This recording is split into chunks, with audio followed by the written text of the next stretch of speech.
¡Viva el socialismo! ¡Patria muerte! ¡Venceremos! You're listening to Sons of Fidel on Anticonquista with Victor.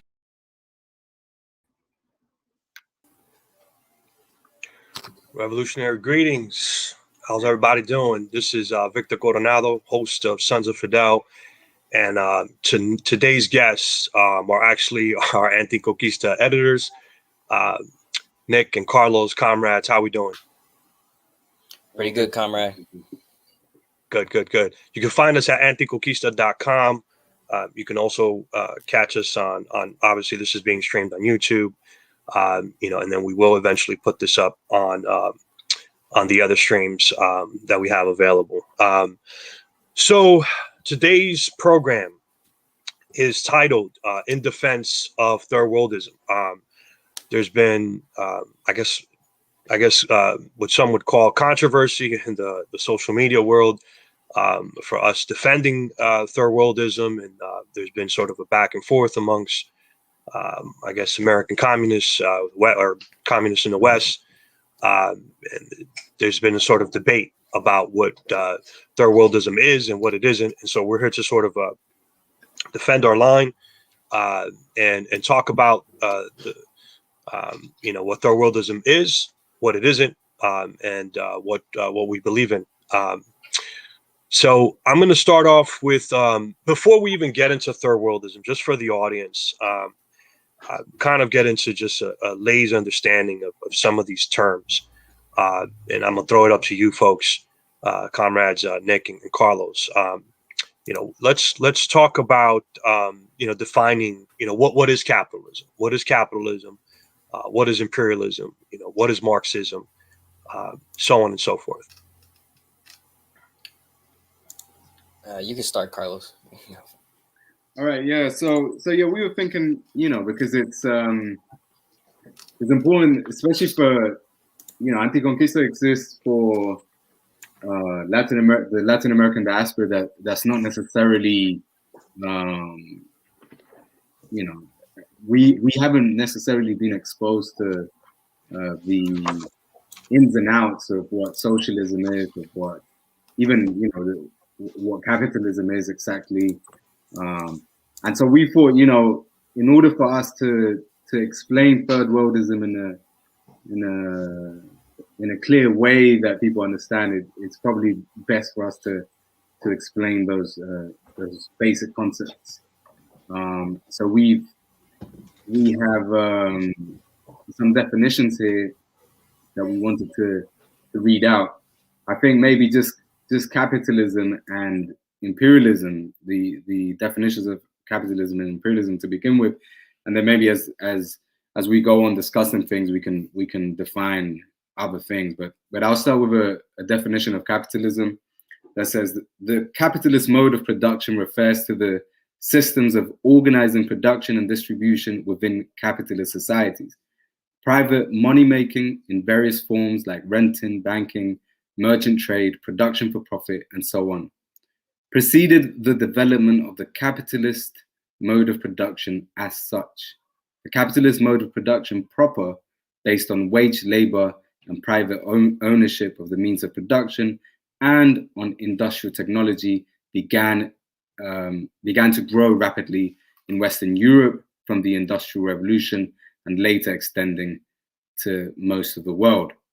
The capitalist mode of production is characterized by private ownership of the means of production, extraction of surplus value by the owning class for the purpose of capital accumulation, wage-based labor, and, at least as far as commodities are concerned, being market-based.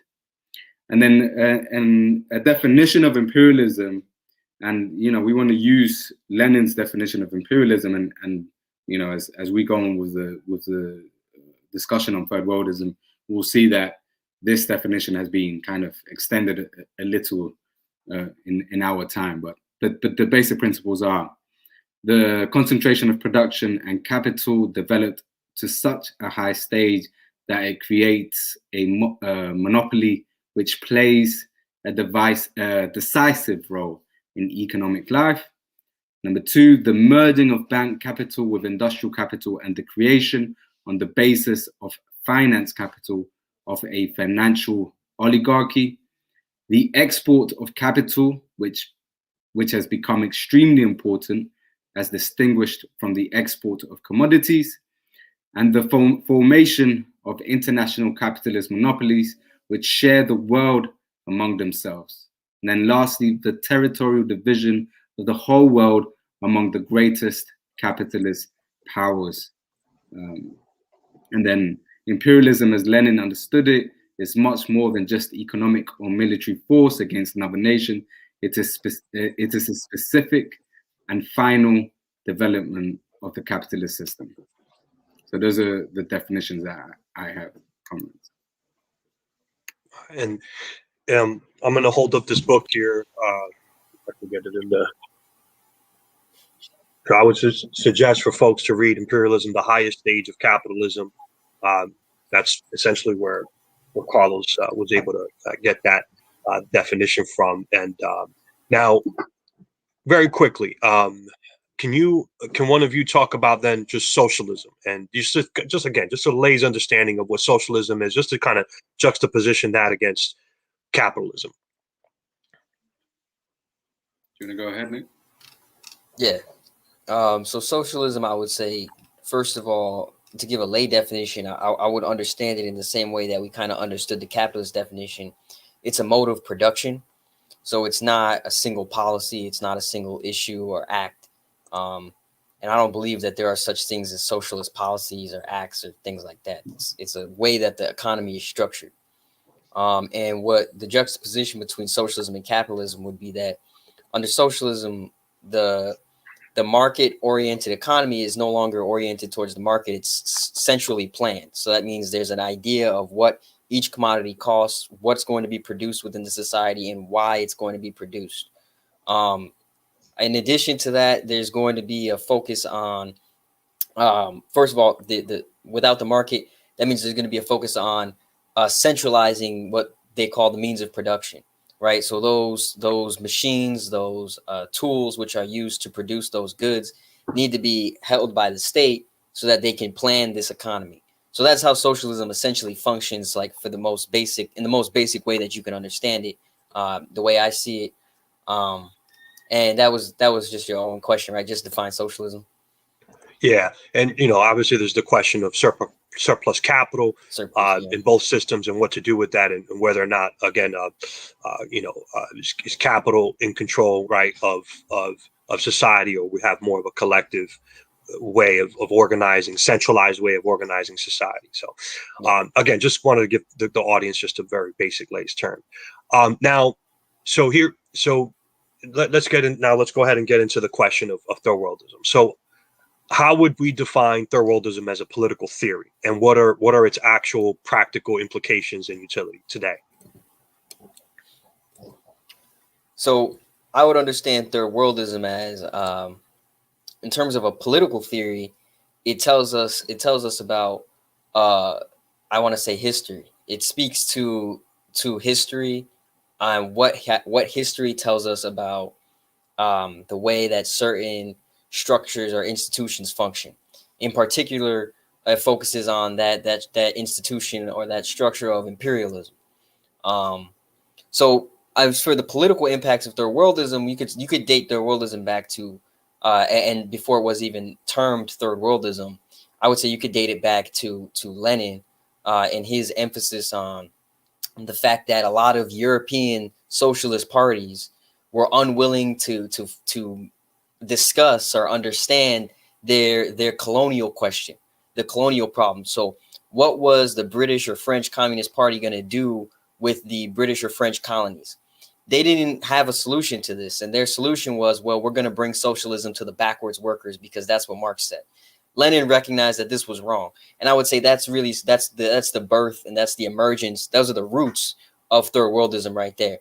Because he said, no, history is showing that it's not these advanced industrial countries, these colonial empires, which are waging socialist revolution. It's being waged in places like Russia, the backwards country in Europe. It's being waged in China. It's being waged in the anti-colonial struggles in India and in Africa. And so that's really the roots of third worldism. And what it looks like today is it plays off of those historical reality, which is there's a contradiction between the interest of imperialism for the population in the core, and there's an interest in anti-imperialism in the populations of the periphery or the third world, the global south. And when these interests come into conflict, then you start having this division, this divide into international working class. And that's what third worldism focuses on. That's the political implication of third worldism. There's a divide in the international working class, a divide which is, I would say, no longer non-antagonistic. It is an antagonistic divide. And you could see that through wars. You could see that through sanctions. You could see that through movements, the rise or the popularity of certain movements versus how unpopular they are. I would say for me that would be the roots and the political implication for what it looks like. And just to add to that, Victor, I would say, like, to differentiate third worldism from other political ideologies, and we've been having this discussion back and forth, not just in public with other communist movement organizations and individuals, but amongst ourselves. What is third worldism? And us as anti-conquista, we're trying to define it ourselves, and we're trying to make it relevant to our people and to our conditions today. And so I would add that one of the most important things to kind of differentiate communists in the West with what we're trying to do as third worldist is the question of the labor aristocracy. One very special component of third worldism, and the question of imperialism as economic imperialism. Development of the West equals underdevelopment of the South, of the global South. Those are things which communists might pay lip service to sometimes. Some Western communist parties and movements and individuals might pay lip service to imperialism, the inequality of the inequalities that exist in the world economy, but it's not. If we're really Marxist-Leninists or Leninists, we would take imperialism way more seriously. It's a primary contradiction in capitalism. So that's what third worldism does. It takes imperialism seriously. It makes a profound. I guess we take it as it's important to understand imperialism in a profound manner, not in a superficial manner, as it is taken in the West. And then explanation for why imperialism, as Lenin and other revolutionaries have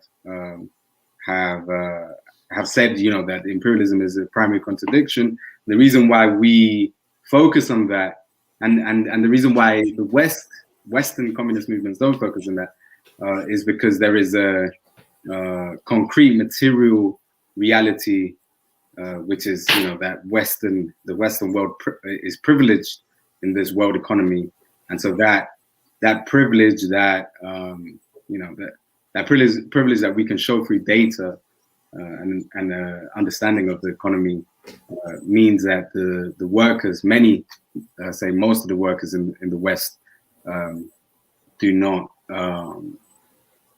really have an interest in understanding imperialism or acting against it in a serious manner. So I say that that's a very important component of third worldism. So, Carlos, I'm going to point to a piece that you wrote on March 10th, recuperating third worldism, how white workers continue to benefit from capitalism and imperialism. And in that piece, you say the following: theorizations of a privileged layer of the global working class have been around since Karl Marx and Friedrich Engels, who viewed this phenomena as the emergence of a quote unquote labor aristocracy, something you just were alluding to just now. This idea was then developed into what is broadly known as Third Worldism, mainly by Marxist academics and revolutionaries in the global South, and particularly in Latin America. However, it continues to be arbitrarily dismissed and ignored by opponents in the West. And then you continue on a little later on in the piece to say that, you mentioned, and I'd like for you to talk a little bit about this, Zach Cope, because there's been a lot of, I guess, not attacks not only against us, but against Zach Cope, his work as well. But you mentioned, Cope argues that imperialism today does not just benefit the elites, but Western society in general through the embourgeoisement of its working class, helping to explain their increasingly reactionary positions and views. And you sort of, you kind of point to what I would call this, not that it's necessarily a myth, but it's probably mischaracterized of this ambiguous 1%. So can you talk about a little bit about that? Yeah, so for sure. So, the leftist movement in the West, which, we've all been part of, and I guess to a level, to some extent, we are part of, because we live here. And I guess it's the reason why we do have to talk about these things, and why we have to differentiate our stance to their stance, because otherwise, if we don't do that, we're misleading our community, and if we, again, as I was saying earlier, if we don't understand capitalism, imperialism in a profound way, then we're just going to be, blowing with the wind with whatever the Western left says, and the Western left says that I'm saying in the piece that the Western left. What was that quote? The last thing that it says? Yeah, so the last quote, so I mentioned this, the ambiguous 1%, but Cope argues that imperialism does not just benefit the elites, but Western society in general through the embourgeoisement of its working class, helping to explain their increasingly reactionary positions and views. And so people take great offense to that. Yeah. So people are accusing us of saying that Americans have, or the Western workers have zero revolutionary potential. I'm not sure if that's what we're saying, but go ahead. I'll let you respond. Yeah, no, I think there's a defensive reaction when we talk about the privilege of the Western working class. There's a defensive reaction, which is to say to straight go to the point that workers are also exploited here, which is true. It's something that we've never denied, and it's something that Third Worldism doesn't deny. What we do argue, and what we make the point of highlighting, is that it's not just this ambiguous 1% of the elites. There's an ambiguous elites. Who are these elites, and where are they? And where do they launder this looted wealth? Where does this wealth end up? And the scholars of the global South and revolutionary scholars like Lenin have once and again proved, over and over again, proved that this wealth is concentrated in certain areas of the world. And we know that these certain areas are Europe, the United States, Canada, the global North, and then including places like Japan as well, and Australia, which technically is not in the global South, but is part of the global North economically and politically and so on. And so this wealth doesn't just concentrate in the pockets of a few rich people in these countries, which is a ridiculous and very naive position to take. It's redistributed in those nations through different means, whether it's through injecting some of that money into the economy to go into infrastructure, through taxation. A lot of these companies, even though there's an issue because they don't pay enough taxes, and a lot of the movement in the West is based around asking for these corporations to pay more taxes. So that in itself is also like, if you're not an anti-imperialist and you're asking these corporations to pay more taxes, you're basically asking them to divide up the loot that they've taken from the global south. But anyway, what I'm trying to say is that the wealth that is stolen from the global south ends up benefiting Western society in general to different extents, depending on what class you belong to, where you are, and even the poorest people, like say, I live in the UK, and the poorest people, and one of the things that I've pointed out in an article that will be publishing soon on Anticonquista is that there's a system here called universal credit, which is I guess what you guys will call welfare.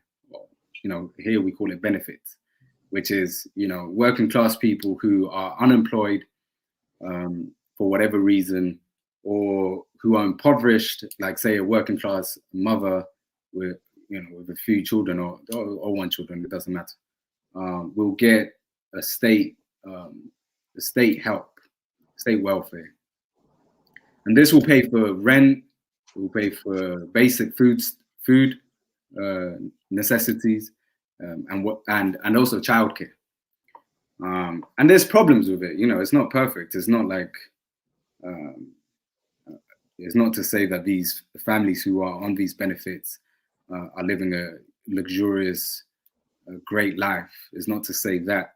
But what we're arguing by pointing out that these welfare nets exist, or this social, I guess social helps, is they help families stay afloat. They help families to an extent where, if you compare the situation of these families to the situation of the families on the global south, you'll see that there's no comparison. Even though we recognize that these people are being exploited and are poor, these helps, which directly come from imperialism, are made possible because of the exploitation of people in the global south. But this is what we're pointing to. And then also there's obviously the broader argument of how that wealth is redistributed among Western society in general through other means. There's plenty of data that shows the different ways that the wealth ends up benefiting Western society in general. I want to point. Could I speak? Go ahead, Nick. Absolutely. Yeah. So I just want to. Might share my screen real quick. I just want to show some quotes from Marx, like reiterating essentially what Carlos's point was. So here where he says theorizations of a privileged layer of the global working class have been around since Karl Marx and Frederick Engels. I want to show something. This is a letter from Marx to Siegfried Meyer, August vote in New York. Here, Marx talks about the Ireland issue in regards to Great Britain and what that means for Great British capitalism, or British capitalism, I should say. And if we think about Marx's time, Ireland was a colony in regards to its relation to Great Britain. Only in regards to its relation to Great Britain, it was a colony, right? You can compare it to many of the other colonies that the British Empire had.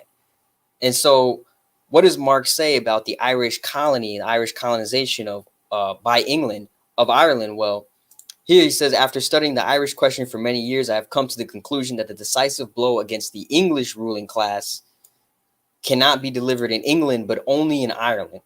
In this whole letter, he talks about how the need for the need to destroy capitalism in England relies solely on Ireland and the national liberation of Ireland, which is essentially what the Third Worldist position is saying, that in order to actually have revolution here in the United States, like so many people want to have, you need to first destroy all of the links to neo-colonies or actual colonies, as in the case of Puerto Rico, to for these imperialist nations. In order to have that revolution in the imperialist core, you need to have revolution in the periphery. And Marx was saying this about Ireland, when he was developing Marxism. And I guarantee most Marxists would understand this because it's, to be honest, it's two white countries that are dealing with colonialism amongst themselves. This probably comes off as more understandable than third worldism, because it's not it's not about white European nations. It's about black and brown nations. So I just wanted to show that. And in regards to the second point Carlos wrote about, which is that this isn't just an issue of like 1%. I would point to another example that Zach Cope gives, basically dating back to 1619, when the English started colonizing Ireland. One of the things he says that I think is real interesting is that when they first invaded Ireland and they were dividing up the land amongst themselves, the army that was created, the English army that was created, was as some English described them, they were the poor, they were the scum of England and Scotland. They were the bottom of the barrel in terms of society. And they took this army, they brought them to Ireland, they invaded, they colonized, they took the land. And what they did was they divided the land of Ireland amongst the soldiers of Britain. So now you had the lowest classes of Britain in Scotland, the scum and the poor, who are now landowners and middle class, aristocrats in Ireland. That right there is a direct interest in investment in imperialism. And this is exactly what we're talking about. This is the investment of taking the bottom and giving them material interest, material benefits in the stakes of imperialism and colonialism. And now, how are these English landowners in Ireland now going to have solidarity with the Irish people who are forced to work on their land? No, of course not, because now they have the land, right? So this is what we're talking about when we talk about third worldism, when we talk about things like the labor aristocracy. That was an example of the creation of the labor aristocracy. This is an example of how the wealth doesn't just go to the rich English aristocrats; it goes to the soldiers who fought in that war and benefited. I just wanted to point that out real quick. No, absolutely. That's wonderful. So I'm gonna respond by saying a couple of things. So one of the critiques of third worldism, and again, they point back to Zach Cope, saying that Zach Cope is confusing white supremacy and settler colonialism with today's imperialism. So I think what you're talking about there, again, I think resonates with I'm over here in the United States, Carlos, you're over there, but it resonates, right? It makes sense of what you're saying relative to this conversation. I want to point out now, I want to talk about this issue of class collaboration, right? Shout out to, and I see she's checking us out. Shout out to Sister Emily, who had me check out Gerald Horne, and I've been talking about Gerald Horne, telling people, hey, people should check out his talks. I've just purchased a bunch of his books. I'm eager to read them. So you had class collaboration in terms of the inception of this country. And Nick, I want to now point back to your piece and talk about how let's see here. You wrote a piece titled "Labor and Repression: Contradictions Persist in the Global Labor Struggle." And in there, you highlight different instances in where labor, all right, American labor, was in cahoots with the imperialists. And can you talk a little bit about that? So I want that excellent point that you just made there. I want to transition to your piece that you wrote on February 23rd. Yeah. So I think one of that piece specifically, it was I think it was it that one, the response to the Atlanta shootings? No, so this one. So I'm gonna call you. Remember, here's some of the quotes, and this is right from the beginning. Let's I'm gonna go right to the beginning, and I'm gonna kind of jump around a little bit because some of these quotes I have highlighted here. Yeah. This is right in the beginning of the piece. Labor and repression, contradictions persist in the global labor struggle. Lenin recognized that at his time, imperialism was being pursued by social democrats, reformers, and progressives. Imperialism emerged from the domestic tract of the Western trade union movement. The social imperialists in the rich countries believed that Western workers would have to advance first, and then they could lead the rest of the world into a more progressive history. In reality, the progress and civilization promised by the West amounted to right-wing dictatorships, genocide, sanctions, war, and exploitation for the global South. And then you have a quote here by British economist Alan Freeman that the imperialist state is a dialectical unity of colonial militarism,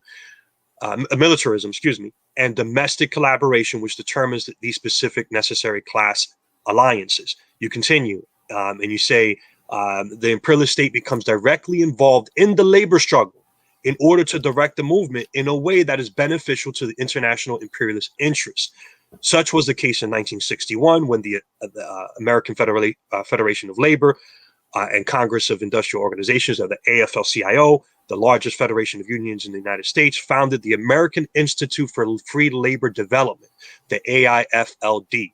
The AIFLD was funded by U.S. aid and worked to create U.S.-backed labor unions and leaders in the Western Hemisphere. It was headed by somebody named Serafino Romualdi. I hope I'm pronouncing that correctly, Romualdi, an Italian-born union activist who fled Italy in 1923 and relocated to the United States, where he became involved in the labor struggle. While in the U.S., he became a U.S. intelligence agent and began working for the CIA. And then you just highlight different instances, Jacobo Arbenz in Guatemala in 1954. You mentioned, let's see here. I think it was El Salvador. El Salvador, yes. In Haiti, in Venezuela. Yeah. So instance after instance of labor, right, in conjunction with the imperialist state, organizing against the interests of revolutionary forces in places like Latin America and the global South. Yeah, and I think so. I guess to start with that, talking about what that was getting at, I want to start with that first paragraph you read, where it starts off talking about how Lenin was arguing at his time with people who were making the argument in the case that we need to have revolution in Europe, and then when we have revolution in Europe, we're gonna bring that revolution to Africa, and we're gonna bring it to India, and we're gonna bring it to the rest of Asia, and it's gonna go to Latin America. I want to bring that up because there was a quote by Trotsky in 1940 where Trotsky said, on the eve of the German invasion of Russia in 1941, he said Trotsky believed that in Europe there will be a revolution in all of the European nations. The working class proletariat will rise up, and they're gonna overthrow the bourgeoisie. They're gonna unify the Europe, and there'll be like one European Union. And then this European Union will bring socialism to India, and it'll bring it to the Middle East and to Africa. And that's what Trotsky actually believed. What ended up happening was the exact opposite, right? They completely destroyed themselves, and half of Europe fell into fascism, not just Germany and Italy, but also Spain, right? Also all of the Eastern European nations, which ended up collaborating with the Nazis. What ended up happening was the exact opposite. There was revolution in the third world. There was revolution in China, in Burkina Faso, right? In Algeria, in Zimbabwe, all throughout the world, and not in Europe at all. So this was, and I mentioned that only because this is exactly the same argument that's being made today, in my opinion. Like people who come out and are supporting like the labor unions, like uncritically, are making that exact same argument that if we have, and even people who may be critical of labor unions, but like a lot of Western leftists, when they come out and say things like, we need to have revolution here in the US, that's telling me, well, you think that revolution here in the US is going to bring revolution to Puerto Rico, or it's going to bring it to Mexico? That's ridiculous. As a person of color, right? As you were reading that, as you were stating that, it's just offensive, right? Yeah. Like we got to wait for. It's like all I'm hearing in my head is like, oh, I got to wait for white people to liberate me. Like that's.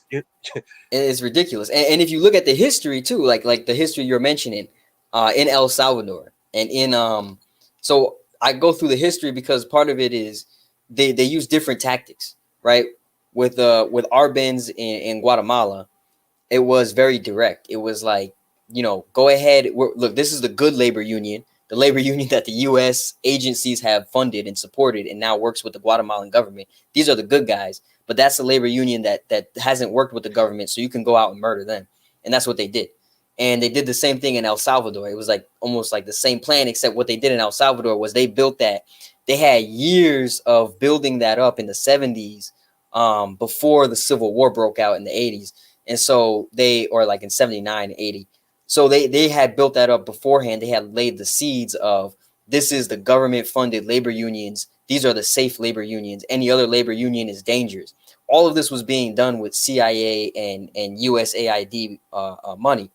And, after the AFLD disappeared after 91, they kind of reemerged in something called the Solidarity Center, and it's doing the exact same thing that they were doing back then. The best example I could give is to just look at Venezuela in 2002 when they tried to have that coup against Chavez. The people who were part of that coup and were organizing that coup were being funded by the Solidarity Center, which was, or I forget the exact name. I believe it's, the Solidarity Center, which was being funded by USAID. So it was receiving direct U.S. government money, and they were the ones plotting coups in Venezuela. And this organization, for those who don't know, this Solidarity Center is connected directly back to, it's actually one of the organs of the AFL-CIO. So this is like their organ for international labor organizing. So it's all very directly connected back to U.S. imperialism, and it is like as Alan Freeman puts it, it is domestic collaboration. It's working class collaboration with imperialism.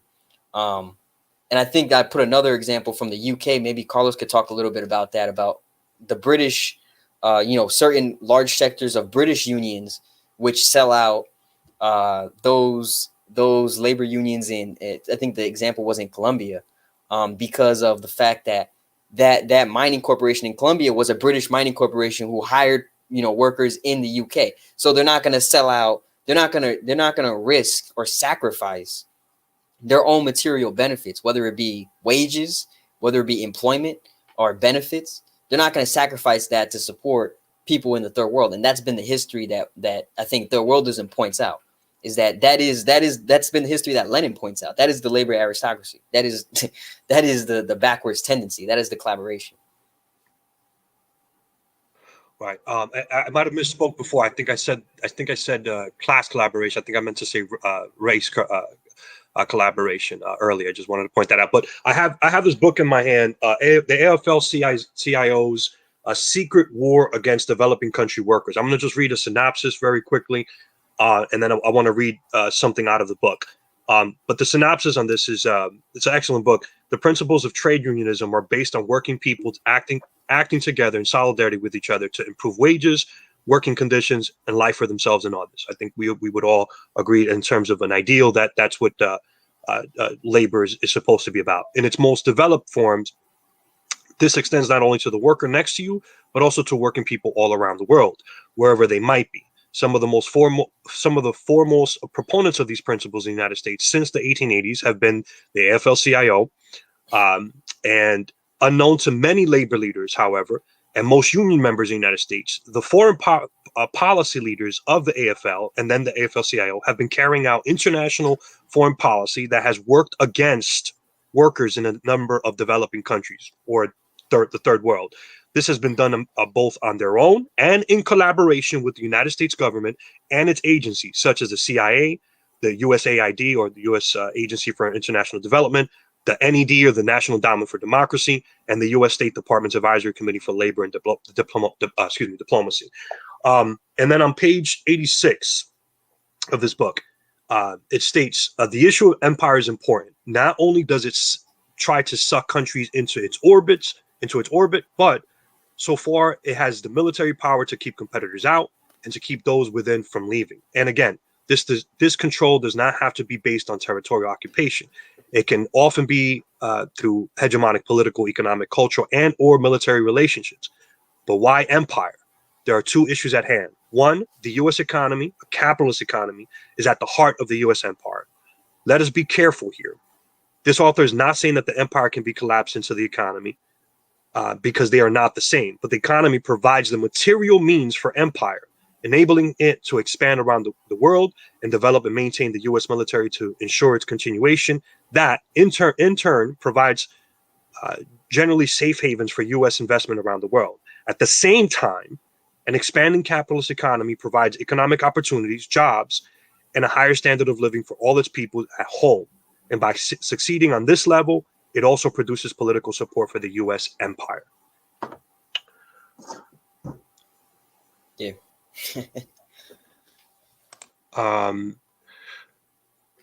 Give me just a second here. Yeah, and while you're doing that, I want to just point out one thing.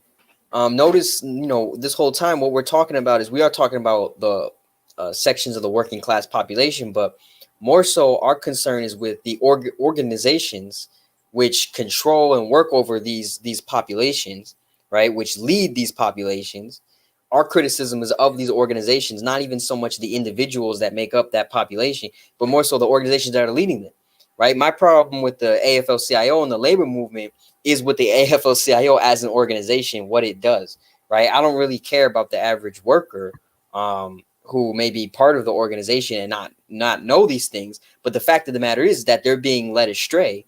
And the bigger issue is that there is no left organization that's calling that out in the United States.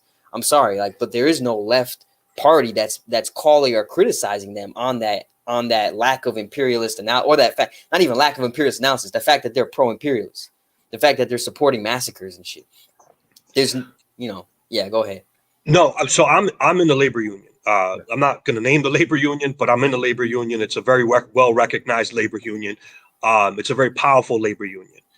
In the preamble of our Constitution, right? There's a few paragraphs, and in the last paragraph, it explicitly states that it's against communism. So I want to go ahead and now pivot here a little bit, but we have here's some of the talking points. I want to talk about some of the, I'm highlighting that for a reason. So here's some of the talking points that I've heard from folks who are claiming, that we have an incorrect analysis and are making all types of, condemning remarks against us and our positions. But, they're saying that we're not, that we should be organizing the working class. Everything should be organizing in the West. We should only be organizing based off of class, right? Regardless of any other nuance or dynamics. And that's what true Marxist-Leninism is. And that in order to be a true communist, you need to be able to provide the revolutionary leadership to organize the masses. I don't necessarily sort of disagree with that, but here's the thing. This stuff is nuanced, right? So we just laid this out, right, about the history of labor here in the West. And the response to that is that, well, we're supposed to be organizing with these people, right? And we're supposed to be naive about that history, right? I mean, I don't, I think it's a very, that is the definition of class reductionism. They want to go back down to that common denominator of it's all about class, nothing else matters. And I think that's, let me pivot to something else here where now there's this thing, where people are talking about patriotic socialism. And that's the juxtaposition against our worldism. So I'll let you guys respond, but yeah, go ahead. Move on to that, can I just quickly add on your point about class? Yeah. We are for a class analysis, but we're for a class analysis that encompasses the world economy. How does the world economy configure class? And so that means that if we and I think this is it's a problem in the West for a reason, because the West is privileged and it doesn't have to and it doesn't want to look at the realities of the global South, because that means having to check themselves, having to think about, actually, hold on, do I have a role in the system? Am I benefiting from the system? So there's a reason why the Western left doesn't like looking at itself and its actual material privileges within the world economy. So my point would be that we are for class. We are for a class analysis, but we are for a class analysis that is international rather than just national. That, to have a class analysis that's just national in the West is very narrow, and it only leads to us joining communist movements, socialist movements, leftist movements that are basically Western and Eurocentric, rather than anti-imperialist and pro-socialism, really. Because how can you be pro-socialism in one country whilst the world economy, whilst living in a world economy that's basically an apartheid economy? That means that we don't care about the rest of the world, and that we are for bettering the conditions or bettering the conditions further of the Western society at the expense of who? You know, that's the question we pose ourselves. And as a diaspora with roots in the global South, it's such a serious question to pose ourselves. And you've talked about how because of imperialism, class has been reconfigured in the world, and it's almost like there's a rejection of that. There's a rejection that that actually exists. And I'm hearing I've heard a lot of the counter arguments, and they seem to be based on this sort of revolutionary idealism, as opposed to existing material conditions, the existing material reality. You know, I don't know if you folks want to have any other thoughts on that, but that I just, it's almost like, well, you can't don't say that. They're upset at the message. They often will say, yeah, I agree that what you're saying is correct, but you can't say that, right? It's like they're afraid of they're afraid of the message, like they're against the message more so than the facts. Yeah, I feel like a lot of us, especially like as people of color, like Black and brown folks, we would recognize, and I don't know what y'all think, but I know a lot of instances where, white folks are afraid to be called racist. There's a fear, there's a fear in that. Like, that's the worst thing you can call a white person, like, especially like a liberal white person or someone who considers himself like, I don't know, an activist, or like someone who knows, like, is not a conservative, essentially. Even for some conservatives, the worst thing you can call them is racist. So then when you point out that the real history in the nations that they want to take pride in, or the history of their communities or culture, is embedded and directly tied into racism, historical racism, then they become very defensive. And to me, that makes sense, because, you're pointing out, like you said, that they have like this utopian ideals. That revolutionary utopianism is shattered, right? When you say, well, look, the reality is that a lot of your people after church were going out there and looking for Black and brown folks to lynch, or right before church, because that's what they were doing, right? And or they were bombing bombing Black churches and killing, Black children. That's really what they were doing. And you could, I probably told you guys this before, but you could deny that history, like some people do. But at the end of the day, what's going to happen is exactly what you see now. A lot of these folks don't have bases in our communities. They don't have bases in Black and brown communities. They don't have the rhetoric, the way that they get viewed and perceived within our communities is extremely negative. People are unwilling to work with them. Maybe they'll get some participation, but it's very minor, and it'll get tokenized, and it'll get played up as if it's something bigger than what it actually is. But in reality, look, like I said, just keep looking at the history. The Garveyites and those who follow Garvey had a far stronger base in Harlem than the CPUSA did. Why do you think that was?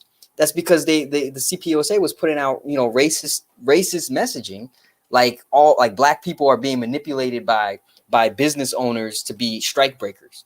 That turned out to be a myth. A lot of that was made up by conservative labor union leaders who said, no, it wasn't.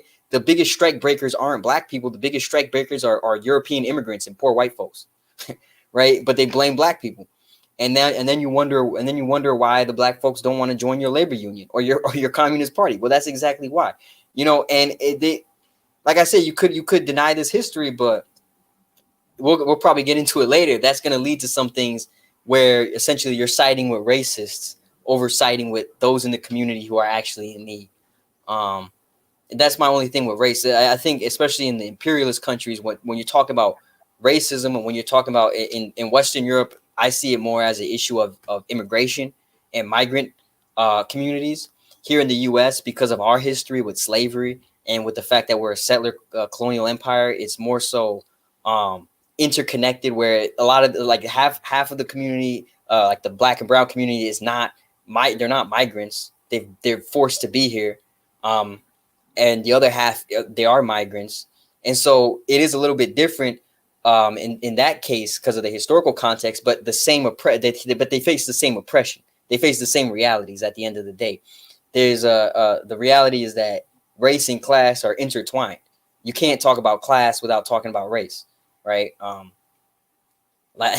People would try to deny that or say no, but that those same people won't never be able to organize or create a mass organization or a mass base within our communities, because everyone in our communities knows this. Like, it's like you learn this from day one.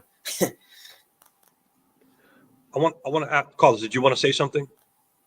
Yeah, I just wanted to say two things really quickly, which I think are important to have, especially with, us trying to clarify our position on third worldism and what third worldism is from our point of view as anti-conquista and as Latin Americans. And one of them is that, this discussion that we've been talking about how the West benefits and how the West is privileged in the world economy, which is a fact. And then also talk about how within the West itself there are hierarchies in race and class. And so we have Latin American immigrants, we have the Black population who are oppressed more than the average white working class people. So just to clarify that we do understand that there is oppression of communities in the West, even some white communities, but especially and particularly Latin American immigrants in general from the global South, and the Black population. I think that's important for us to say. And also just really important is to say that we're not. This isn't a hypothesis that me, Vic, and Nick came up with.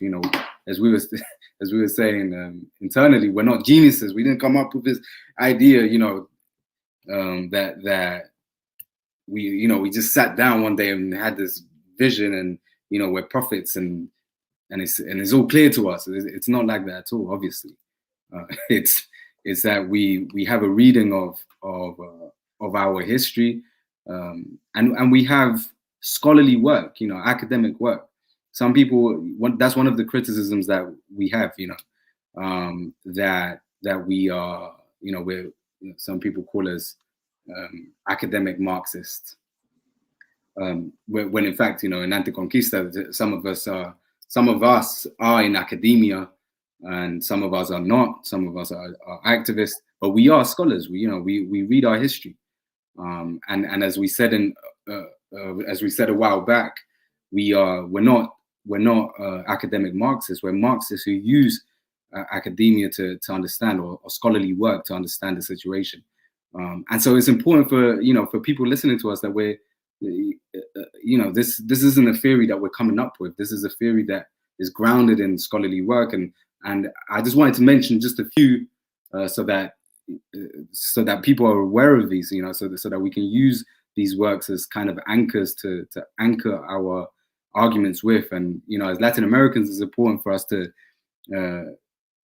read the theories of first of all, three great scholars from the 1960s, Rui Mauro Marini, Teotonio dos Santos, and Vania Bambirra, which were the developers of Marxist dependency theory, which is a great school respected in the academic world, but not respected in the leftist world in the West, in the global South, in Brazil, and in the left of Latin America.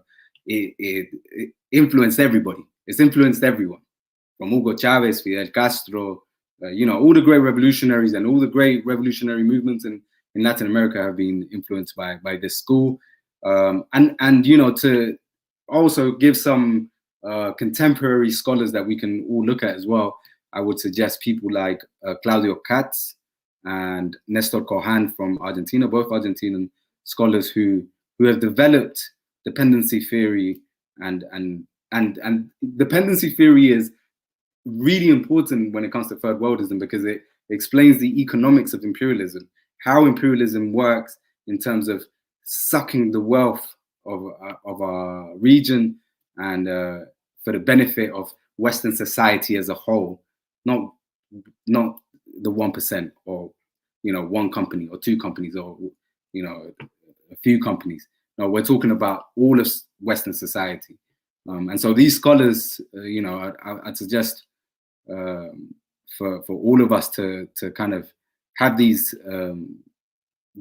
as anchors, so that when they're arguing against us, we can say, these are the works that we've studied, that we've looked at, and that all Latin Americans in the diaspora should be looking at if we're to understand the reality of capitalism today. Otherwise, otherwise we're going to be, otherwise we're just going to be, as we were saying earlier, just blowing with the wind and joining parties that do not care about our people, that do not care about Latin Americans in the West, and do not care about Latin Americans in the global South, and do not care about the global South. They just care about their own nations, which is what the West does, obviously. So I want to read a quote that it's not published yet. So I asked you for permission, Carlos. You wrote this piece. It's not published yet, but check it out. It's going to come out soon. So let's see here. It's titled "Dissecting Global Economic Apartheid," and here's just a kind of little quick nugget, if you will. Bear with me here just a second. Just as an analysis of monarchs should center the question of unearned material wealth and social privileges, those concerned with transforming the world economy of global capitalism, to be precise, must also be concerned with the unearned benefits of Western society as a whole. From access to vaccines to cheap consumer goods or access to clean drinking water, is the West's vast wealth and social privileges earned or due to a global stratification of labor and resources? And then you touch on this concept of the West relying more and more. So that's a quote. You touch on the subject of the West relying more and more on a global economy where you have Western workers who are doing service work, and the third world providing the productive forces. Right. I think that's important, right? Especially for communists who keep talking about the proletariat and who produce all of them all our material goods and create our material reality.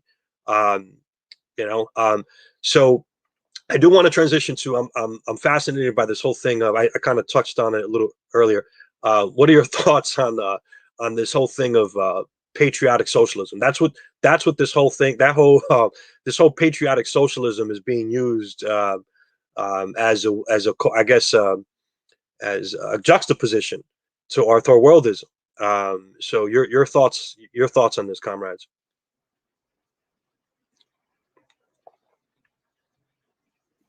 I see the smirks. You guys can go ahead. I don't know. You guys are in the US, so you guys know your people better. But the Mariátegui had a quote, and not just Mariátegui. Actually, if you read any, I think Ho Chi Minh, lots of revolutionaries in the global South, who it's a very basic understanding of revolutionary Marxism, that Marxism Marxism and the socialist movement in the global South has a nationalism that makes sense because of imperialism. Some of our nations have had to be nationalist. Cuba is a beautiful example of revolutionary nationalism, where people are proud to be Cuban, but not for no reason, not because they're national chauvinists, but because they understand that there's a imperial force, an external force that is trying to dominate them, that is trying to oppress them. Now, with the same logic applied to people living in the West, who are the aggressors, their nations are the aggressors, not those who are victims of the aggression. To be nationalist or patriotic, however you want to paint it, of these nations is backward. It's not Marxist at all. It can't be. Are you an imperialist? Are you pro-imperialism, or are you pro-socialism? And any so-called revolutionary in the West who professes to be revolutionary, but who waves the US flag or the UK flag or any European nation's flag, knowing that they're deeply involved in oppressing the nations of the global South is, it's naive. It's naive, and I guess there's an argument for it being not only naive, but yeah, I guess it's you taking part in imperialism and thinking it's okay. I'd say, yeah. I'll let you guys. I have my own take, but you've heard me say this internally. I'm gonna say it here for the first time. But Nick, go ahead. Yeah, I mean, it's for me, it's an appeal to xenophobia, to reactionary nationalism. It's an attempt, and it's interesting. I saw this thing today where people were talking about this. Was one group was talking about reclaiming nationalism, reclaiming that kind of patriotism for the socialists, right? For the leftists, we got to reclaim nationalism. I think it's interesting that they put it that way because in 1930s, Hitler said the same thing, but he was talking about socialism. He was talking about reclaiming socialism from the leftists and bringing it back to the conservatives. And that's when that's when socialism was actually a threat to Europe. Now that fascism is a threat to Europe, not only Europe, but also to the United States and the core. Now they want to reclaim nationalism and try to make it socialist. In reality, there's no such thing as national socialism that's on the left. That's always been a right-wing ideology. That was one of the things that actually led to the rise of the Nazis, was the fact that the Social Democrats in Germany, right before the Nazis came to power, were emphasizing nationhood, emphasizing the German nation. We gotta have our own colonies again, like we did. That'll make us great again. And that's exactly what led to the Nazis. The Nazis used that nationalism to bolster their own support. Now, I could talk about the history of imperialist nationalism conflicting with third world nationalism. That's why I don't support U.S. patriotism. I don't support U.S. nationalism. We could talk about the fact that you go to any rally, you go to any, especially like a Black Power rally, like with some real Panthers or some ex-Young Lords or whatever. They're not gonna call themselves U.S. patriots. I'm gonna tell you that. They're not even gonna, they refer to the U.S. as stolen land. This is just the reality of how it is. People don't relate to U.S. nationalism. You go to our communities, and most of the time you're gonna find people flying the flags of their ethnicity, of their race, or the nation that they're originally from. Now, of course, all the time you can point to extremities, and you can point to cases where, like, well, this person is a supporter of U.S. patriotism. This person, this black person, or this Latino supports the United States. So, and you could do that in every instance. But the problem is, I'm not talking about extreme cases. I'm not talking about rare instances. I'm talking about like average, the general. Because if I was just to do that, I could point to Condoleezza Rice and be like, look, all Black people are conservative. Or I could point to Ben Carson and be like, look. Or I could point to the Latinos in Biden's cabinet who are supporting the caging of children. I could be like, look, Latinos support ICE, so why are we against it?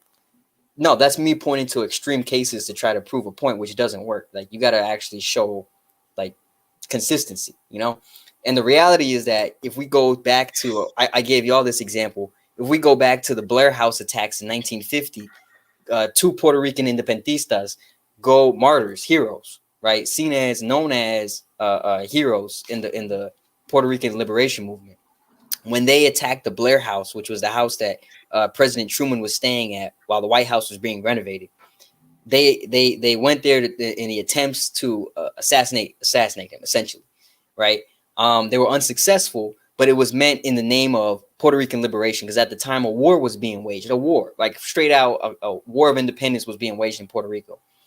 What did the Communist Party of the United States, who just 5 years ago, one of their leaders went to Puerto Rico and wrote a whole pamphlet about how bad the conditions were in Puerto Rico, how bad the poverty was, how awful things were. So they were showing support for that Puerto Rican movement. But then when this happened, when this attack on Blair House happened, what did the CPUSA come out and say? They said, well, we as fellow Americans, we as communists, we can't condone this act of terrorism. This was an act of terrorism. These people were agents of some deep state institution. They were bad. They were evil, you know, completely going against the entire Puerto Rican independence movement. As soon as it turned against American nationalism, as soon as it turned against the American state, well, then the communists of that state, they don't want anything to do with it. And that's the history. You know, we can point to like 100 examples of this and over and over again. But that's the history. That's the history of nationalism, imperialist nationalism versus revolutionary nationalism. They don't coincide. They're antagonistic with each other. They're always in contradiction, and it's antagonistic contradiction, right? Can I just quickly add as well that it's funny because you know, there's from the communist left, there's a lot of attacks on liberals, and you know, our position is that you know, we're obviously against liberalism, communists, and as anti-conquista, but the majority of the people who are our people who are liberals are because, you know, obviously you're going to be influenced by the dominant ideologies of wherever you are, so it's not their fault, and we shouldn't attack them for having these liberal views. But what's interesting is that these left communists, who are supposedly far superior according to themselves to liberals and to ideologies that have been, I guess hijacked by liberals, like identity politics and so on,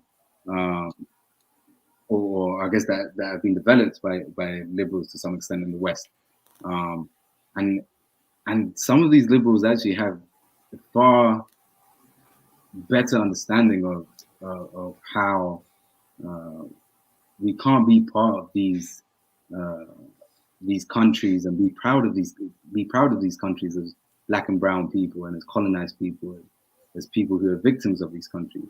You know, I live here in the UK, and we call the and actually this is an Irish term because of their colonial struggle with the UK.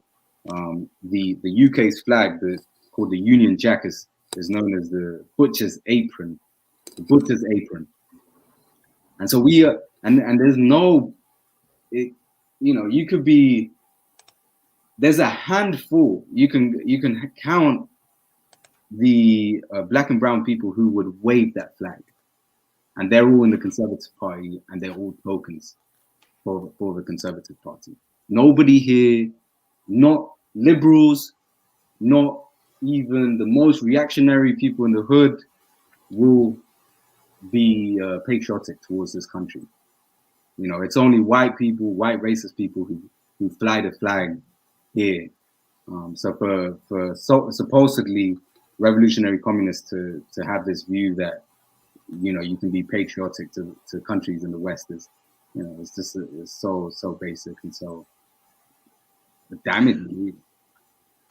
So you guys stole a lot of my thunder, right? But I'm gonna just say this: like when I heard, you know, patriotic socialism as a juxtaposition to third worldism, like my immediate visceral reaction was like, all right, I know what you guys are doing. You're appealing to racist, retrograde white workers. You're getting on your knees. You know, you guys heard me say this, this metaphorical thing. You're getting on your knees and begging racist white workers to please don't be racist, right? And we're on this together, kumbaya. And by the way, let me show you this communist thing over here. Let me talk to you about communism. Like and by the way, I will say this: I will defend your right to do all that patriotic socialism nonsense, whatever. You know, you want to do that, that's fine. But to condemn us for promoting third worldism and giving a really good analysis of today's reality and saying, well, don't listen to these guys aren't, you know, anti-conquista and third worldists. They're not really communist. They're not revolutionary.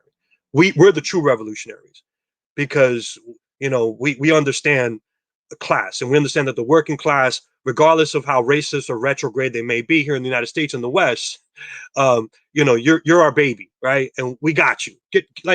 So when I heard that, and then to equate patriotism or nationalism or whatever, you know, what the fuck you want to call it, in the U.S. empire or the West and Carlos, you just made this point, to nationalism in the third world, specifically in places like Latin America and the Caribbean.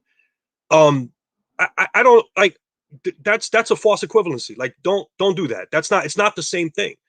And again, you folks, you guys just pointed out, like, I'm from Jersey, Nick, you in Jersey too. I've been up and down the state of New Jersey. I've organized it in a few other places as well. But in my experience in the state of New Jersey, and I've been to every single urban community in the state of New Jersey, I've never seen that U.S. patriotic nonsense, work well. And I know why these people are pushing that stuff. It's because, and with all due respect for you white folks who are, white revolutionary communists, you corny motherfuckers can't come into the hood, into the barrio, and organize our people. So I get it. I get why you're saying that. I get that's your only go-to, because you can't come into Newark, you can't come into Camden, you can't come into Irvington or Jersey City or to New York City or to Philadelphia.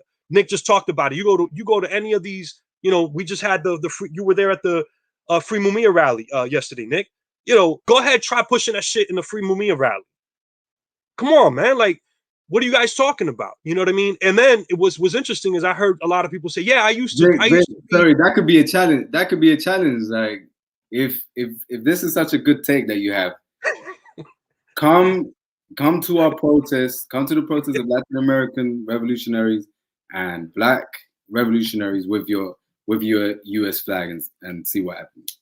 That's test the hypothesis, right? Test the hypothesis. Yeah. Let's test it out. You want to be scientific about your approach? Let's test it out. But like I said, I'll defend your right to do that. Go ahead, organize your white folks with that patriotic socialism bullshit, which whatever. Like, you got the right to do that. That's cool. We're gonna hold our line. We're gonna keep doing what we're doing. I've said it before. I've read every single Malcolm. I've patterned my brown nationalism after Malcolm X's Black nationalism. And I mentioned in one program, the name escaped me at the time, but his name is Carlos Cooks.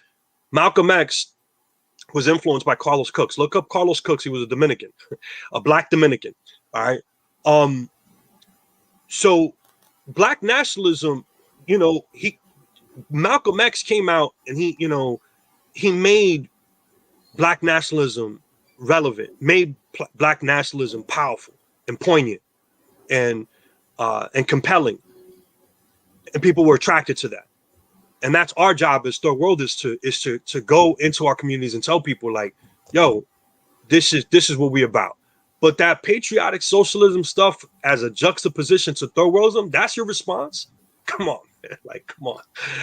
By the way, so before we get to the next point, Nick, you actually wrote a little bit about this. So in your piece, Understanding Imperialism, you say the following: much of the cultural elitism and national chauvinism from the people of the first world, even what many would call the workers of the global north, is not due to misinformation or lies, but a deliberate interest which the people have. Since workers in the first world are part of the labor aristocracy, they have a lot to lose if imperialism is on the decline. People will defend their interest if they have more material things to lose. The power of capitalism, imperialism, and nationalism is that it proves so much material to the imperial populations that they have an investment in maintaining the current system. White nationalism and cultural elitism of societies in the global north is not the result of false consciousness, but rather ideological expressions of the shared economic interest of a variety of the social strata in the first world in maintaining super exploitation. People in the first world will often defend their nations and take a social chauvinist position. Yeah. I just say that's a great line. That's a great way of putting it, and it puts it into context. It's not just a wrong take. It's a take that has material consequences. It's defending Western privilege, white privilege, etc. Sorry, go on, man. Yeah. I'll say this a message to my to people of color who are in these revolutionary, purist, Marxist-Leninist organizations and parties. You're being led by the wrong folks, yo. Like the white people who are selling this stuff to you, and you're gonna just have to, I guess, learn on your own, because I've been there, you know what I mean, by these white-led organizations, and so it's kind of sad to see that I believe like our folks are being geared toward that type of mentality, thinking that you're gonna not run up against those contradictions. You will. Yeah. You know. And I think that's the tough part too, because I think always, and that these contradictions look different, especially in our communities in different ways. How many people from our communities, you know, Latino, Black, Asian, how many of them become cops, right? And they go into the same institutions that they know. A lot of these folks know that are like oppressing and destroying their own communities. How many of them, you know, there's a documentary, I think it's on Netflix about ICE. Like, bro, there are ICE agents. There was one episode where there was ICE agents who were saying, "Oh yeah, my family's been through the deportation process. I know how tough it is."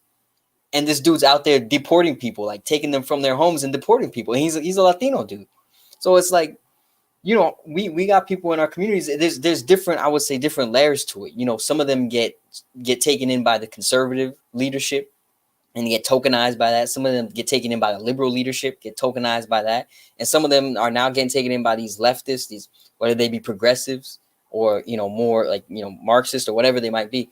But it's picking apart our community in a sort of divide and conquer way, which at the end of the day all serves the same interest, which is that capitalist interest, right? And so it's kind of crazy how they're doing this. And, you know, like that quote that you read said, basically the idea of this like national chauvinism, which is essentially just nationalism, right? The belief that your nation is better than others. And I've heard this coming from people who are very progressive, and I've heard this from people who are very conservative. They have this national chauvinistic attitude that, you know, the United States is great. And even with some of the bad things the United States does, it's still more, you know, progressive, like socially progressive than some other countries. That, in my mind, that's still national chauvinism. It's still nationalism. You're still thinking that your country is better than others. That there's an interest in that. It's not like people are brainwashed or like propaganda tells us to. It's not like these people are watching Fox News all day, right? A lot of these people aren't watching Fox News. A lot of them, you know, have nothing to do with that. It's just the fact that they have a material interest in being nationalists. That material interest is what Carlos was describing earlier. It was the economic aspect of imperialism. And that's how these, in my mind, that's how the political aspect of third worldism connects to the empirical, like the economical and the economics of imperialism, right? Imperialism is an economic system which third worldists look at, analyze, and understand. And then we got to understand what comes after the imperialism, which is the political impact, which creates that labor aristocracy, which creates that interest in being imperialist, right? It's like the example I gave earlier. It's all connected. You can't separate these systems. You can't separate the politics from the economics. And when you talk about white nationalism internally in these countries, I think that's the best and clearest way to show that. I think I might have told you guys this before, but like look at Oregon, for example, in the state of Oregon in the United States. I think it was right after the right before and after the Civil War, it had laws which basically excluded Black people from owning land. You couldn't own land if you lived there for more than 6 months. You'd get whipped. And then they made it harsher. They said you can't rent land or you can't sign contracts. They essentially excluded Black folks completely from the state of Oregon. And then for any of the indigenous folks that live there, they pushed them into reservation areas. So it was essentially a white state. What does that mean in terms of economics? What does that mean in terms of material benefits? Well, now you have white people who now own the land of Oregon. They own the resources, the wealth that comes from that land. They're going to own that, and that's going to get passed down generations and generations and generations. So that now once the state opened up to Black folks and brown folks, when they move there, they're not going to have that jump start that white folks had, right? And that's the material. That's like a small snippet of this material, how the politics and the economics come together to create material differences versus colonized people and the settler colonial, right? And then we can make that, you could look at that national example just in the United States and extend that into an international arena, right? White people have an investment in white nationalism because it gives them material benefits, right? And it's the same thing with imperialism. When your empire is out there destroying nations and lands, well then, most of the U.S. population is going to have a benefit and an investment, a material interest in that, right? And that's going to get divided too, even amongst the people who may, you know, benefit. Some are going to benefit more than others, right? So that's, you know, that's kind of how I see it, and that's how I understand that quote. Can I just also quickly add, again, like, because when we're having this conversation, it's always important for us to be like, anchor it back to, okay, but what scholarly, serious work have you guys looked at to say what you're saying? Which is what, you know, people who attack third worldism don't do, really. And so you know, I'd like to just encourage people to for this particular thing that we're talking about now, the privilege of Western workers today, to read the work of, you know, people like that we've already mentioned, like Zach Cope. His latest book, Wealth of Some Nations, is a good start. His older book, Divided World, Divided Class. There's also John Smith, Imperialism in the 21st Century. And I would also recommend a British Marxist economist called Tony Northfield, and who also has a blog called The Economics of Imperialism, and who has a book called The City. He actually used to be a banker, so he's got, you know, quite good insights on the very particular ways of, you know, the economic and financial imperialism of the West. And you know, there's many more studies, there's many more scholars, and I'd suggest, you know, keep an eye out on our website, on our social media. We have a study guide, and for those who are interested in stuff. So yeah, just so people know that we're not just pulling this out of our ass. Somebody in the comments just mentioned a well-known communist, you know, who says, hey, you know, this guy has a video against Third Worldism. If you watch that video, the first like 4 minutes of that video is like a glowing endorsement of Third Worldism and how we're correct. But what's said after that is that, but you can't say that. You can't basically do that. You can't, you know, even though they're correct, you know, it's not going to work. You know, they're basically saying that out of frustration. So the first 4 minutes of the video are basically saying that, based off the evidence, based off of our material reality, that we're correct. Our analysis is correct, but that we're wrong in saying that because we're frustrated. So again, he's a friend of Ramiro, who you know, who recently resigned due to personal reasons, who's also a third worldist. And so look, let me kind of pivot over to some of these questions these are rhetorical questions, but I just want to be clear for the record. You know, is Anticonquista a revolutionary communist organization? Yes or no? The answer is yes. Is Anticonquista saying that American workers have zero revolutionary potential? No, we're not saying that. Does Anticonquista hate the American working class? No, we don't. Okay. Does Anticonquista's analysis preach race over class? We don't. Okay. However, does Anticonquista's analysis provide an understanding that race and class are historically intertwined? Yes. Okay. Is Anticonquista willing to work with white comrades? Yes. And Carlos, you've mentioned this before. I think this is such an excellent point. It's not a matter of whether or not we're willing to work with other comrades. The question is, are other comrades willing to work with us? All right. You said that in one of the programs, and I couldn't, to this day, I just can't get that out of my mind when you said that, right? Because I think that's it's a great point. And then lastly, is Anticonquista deliberately, purposefully trying to be divisive within the American socialist movement or the Western socialist movement? And the answer is no. No. These debates are important to have. These debates are necessary. You know, the part that I think that where all of us get offended is when people become extremely disrespectful and then start condemning us. And you know, and look, we could be critical. I think it's important to be critical of the ideas, right? Carlos, you talk about this a lot, you know, and making sure that we don't attack people personally, you know, and that we have this battle of ideas. But I just think it's important to kind of clear the air and say certain things, because I think a lot of things have been misconstrued on social media, and it's sad because we're all, I think, working towards the same thing, and maybe we have, we obviously have disagreements on how to get there. But yeah, I just wanted to say that. I don't know if you folks wanted to respond to that. Yeah, as you're saying, Vic, we, Anticonquista has been around for 5 years.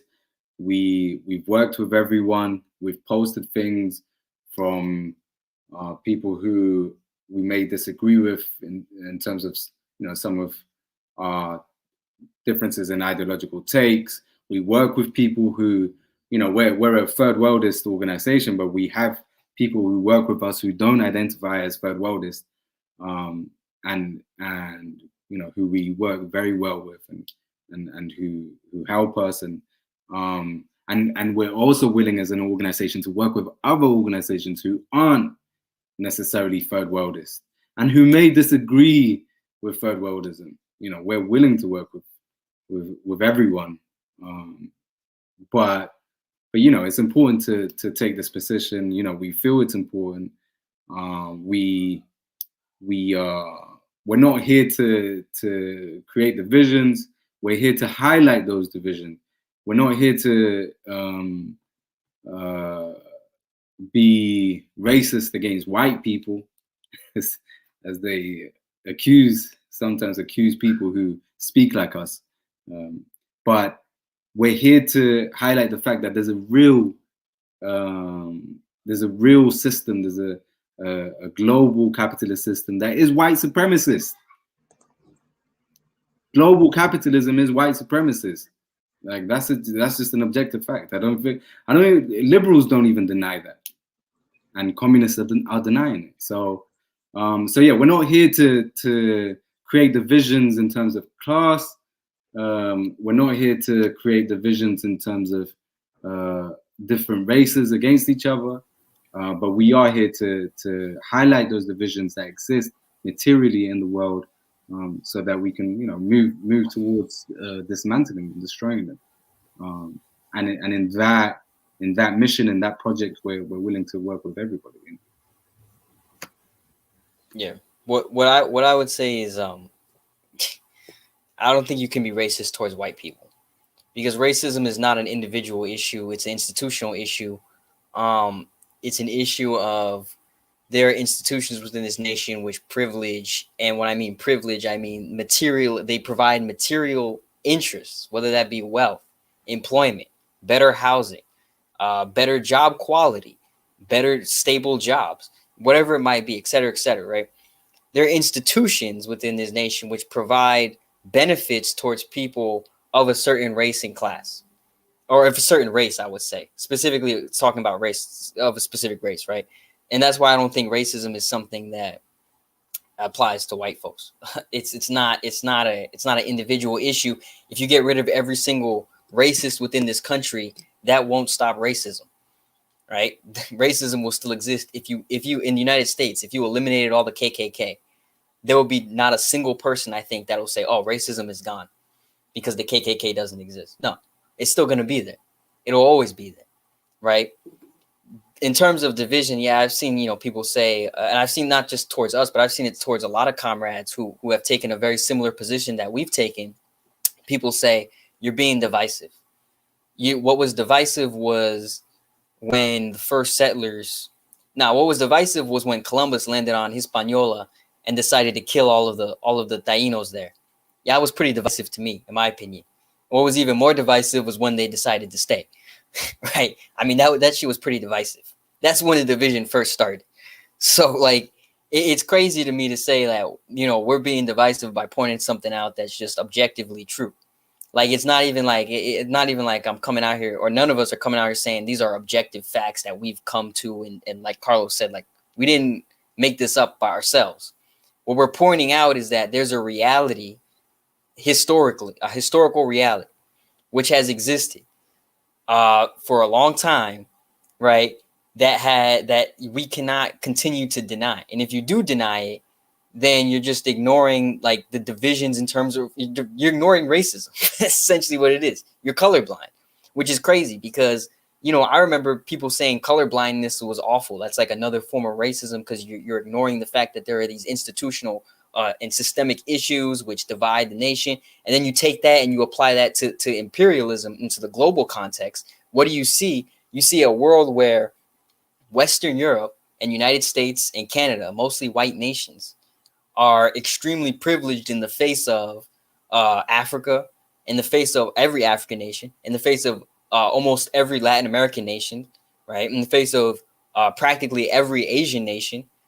And, you know, they just happens to be the non-white world. Why do you think the world was set up that way? Just by coincidence? You know, it's not, what we're talking about here is not, I don't think is not controversial, right? What we're talking about here, you know, you could define in many different ways. You can define it as a privilege, or you could define it as a material interest. Essentially, they're the same thing, right? And so I think it's crazy to me. It's crazy to me that this even has to be a conversation or a topic. Like it's crazy to me because it's not an issue like any other place, any other community, any other organization. They don't have these issues. Like they don't have and they don't have these debates, or they don't have these problems because they recognize it as obvious. You know, like for the Black Panthers, it wasn't like, oh man, is there racism in this country, or we just nah, of course there was racism. That's the whole reason why they organized in the first place. That's how they got started, was because of the racist treatment that they were facing against cops. Like that shit's so obvious, you know? So it's crazy to me. And I would just also add that, you know, that's the importance of organizations like us and others that do exist, you know, Black and brown socialists that do exist, and is because we speak to the realities of our people, you know. As Vic was saying earlier on, like you can't, the Western communists, white communists in particular, or even Black and brown communists who have a very Western Eurocentric Marxism, can't go into our communities and attempt to explain the realities that they live, or even explain global capitalism, because they could have not read any theory, but they would read through their bullshit. Because there are just some things within capitalism and within our experience of capitalism that white people can't explain. And they can't explain it because they're not interested in reading about it. They're not interested in finding out the particularities of Marxism and how it explains our realities. So that's why we focus on people like Mariátegui to kind of guide us, like Mariátegui and others, and Latin American scholars and Marxist thinkers, Walter Rodney, etc., to guide us into thinking about Marxism in a way that describes our reality properly. Because white Marxism, Eurocentric Marxism, dogmatic, orthodox Marxism, or as one of my comrades put it, Victorian Marxism, stuck in the Victorian times, with very narrow definitions of what class is, very narrow definitions of what capitalism is, and with a very such a basic understanding of imperialism. You know, that's the worst part, and what I think, you know, something that needs to, I guess, be taken away. I would say the most important thing that should be taken away from tonight and people listening to this is, how do we define imperialism? You know, let's make it a more profound definition. It can't just be how the US invades people militarily, which is part of it. It's part. But how is the world economy structured, and how is imperialism not just military but economic, like literally sucking the wealth of our nations, of our people around the world, and us internally as well, you know, our people internally as well. And it has to be that definition that we organize with, rather than the basic. You know, it's very easy to be anti-imperialist, and it's trendy even. You know, it's trendy to be anti-imperialist, but not the easy anti-imperialism anybody could be anti-war, Yeah. anti-war, anti-military is it's even a liberal, like even liberals. The most liberal people are anti-war and anti-military, but are you actually anti-imperialist? Are you against global economic apartheid? Is what we're talking about. Yeah. I feel like a lot of people are anti-war, but they're not anti-imperialist. They conflate the two. They think being anti-war means, well, I'm anti-imperialist because imperialism is war, but it's more than that, and we've talked about that. Before we go, and we're almost going, we're now like at an hour, little over an hour and a half. So we've been accused also of being lazy, like we're just lazy, and we're academic pseudo Marxists. By the way, I don't know if folks know, I don't have a college degree. I work, I'm in the union. I work for a public utility company, working class basically all my life. But I don't, to your point, Carlos, before, like we're going to use all the tools available to us to arm ourselves. But we've been accused of being lazy. We're just lazy. We don't do anything. Can we talk about some of the work that we've actually done and are doing? And there's a quote here just from our Twitter feed. This was on March 26th. Again, check us out at Anticonquista on Twitter. We will defend our ideology, but we aren't evangelists. We have provided material support for groups in Puerto Rico, Haiti, Colombia, Chile, Mexico, Honduras, and knowing that they don't share our particular line. The important thing is to unite against capitalism and imperialism.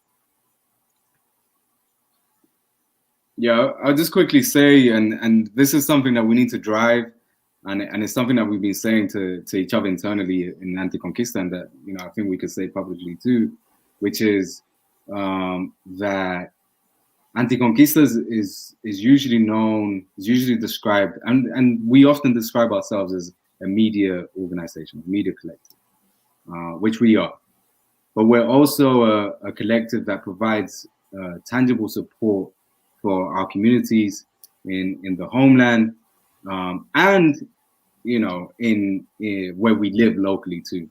In the homelands, there's countless, as Vic just read out from that Twitter, there's countless of organizations in Latin America that we have funded, which amounts to tens of thousands of pounds, dollars for you guys in the US.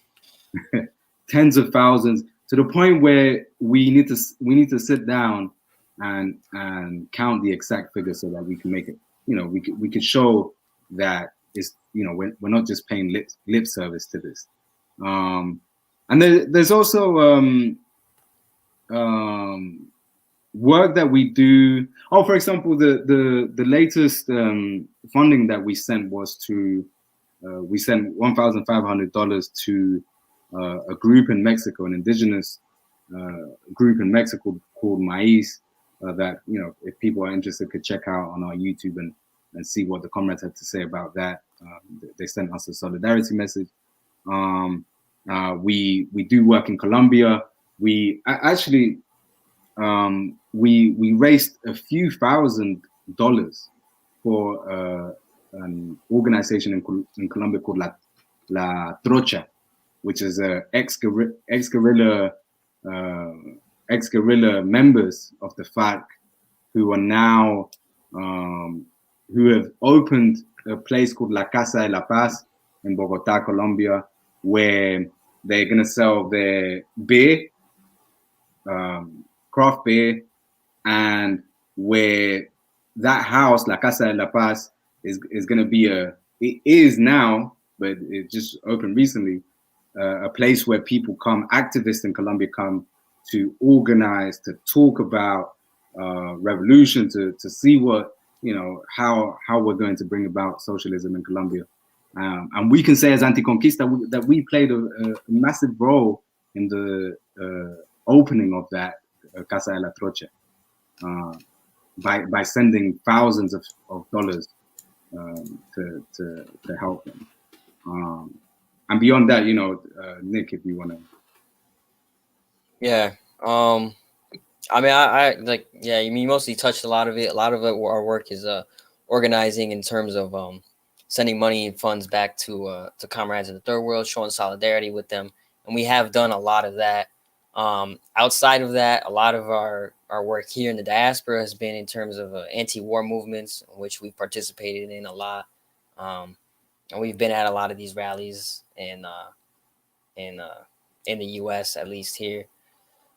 You know, like, I mean, I don't know. I feel like part of it is like, we don't really have to justify ourselves in terms of our organizing work, because it's like, it's obvious, you know, we're out here actually doing stuff. And, you know, anyone could come up here and say, well, no, you're not.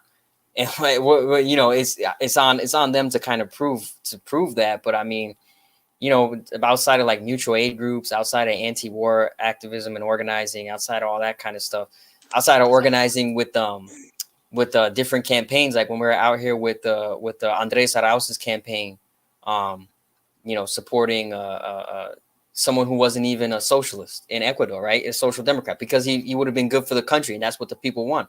So, you know, supporting that, we've been doing this work. So, you know, I think that's always a stupid attack, because there's nothing to back that up. It's just an attack just to attack, you know. I've organized. I'll say this. I've organized. Carlos, I'm sorry. I saw you unmute yourself. You want to say something? Yeah. No, I just wanted to quickly say that, you know, we're not just saying this because we've been attacked. In fact, it's not even about us being attacked. It's about letting people know, you know, the people who follow Anticonquista, or the people who might be watching this, to let people know that we, as Anticonquista, see ourselves as more than just a media collective. We're not just providing information for people. You know, we provide this information, and we're, you know, Third World is not because we not for any intellectual reason. You know, we're not just intellectuals who want to muse about Latin American politics and history. We're not about that. You know, we are interested in politics and Latin American history and understanding the world economy, but we have that for a reason, which is we want to transform society. We want to help, you know, the situation. So yeah, so, you know, just to let people know, and so that people can support us too. You know, we have a Patreon, and that Patreon all of it goes back to helping comrades in Latin America. So yeah, I'd encourage people to check it out. Our Patreon. Yeah. And that shouldn't be taken lightly, by the way. You know, some folks, I could kind of already, you know, hear a counter argument with like, well, sending money to Latin America. That's my 120-pound Rottweiler. I apologize. So give me a second here. You know, for folks who say, you know, well, you know, sending money to Latin America, what does that mean? I mean, it means a lot. All right, it means a lot. And I'm going to say this as somebody who's organizing the Dominican Republic. You know, that goes $1,500 goes a long way in Latin America. A long way. All right. I'll remind folks. You know, I've said this before in different spaces. You know, Fidel Castro. What did Fidel Castro do when he got amnesty? What's the first thing that he did? He went to the United States and had a fundraising tour because he needed money. Right? Money's a resource.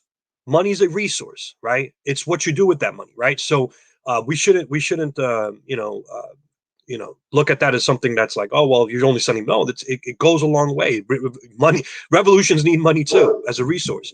The other thing I wanted to point out, Victor, just to add also to beyond what we do in terms of financing groups in the global South. Also point out that, for example, because there are so many things that we do that we forget, and we don't really promote sometimes. Right. There's an organization of the Venezuelan government is organizing different diaspora groups and organizing conferences with the view of uniting all of these groups together to have a united, you know, kind of like the conference that we organized not too long ago about uniting diaspora groups to have like a solid stance and to fight back together rather than separately.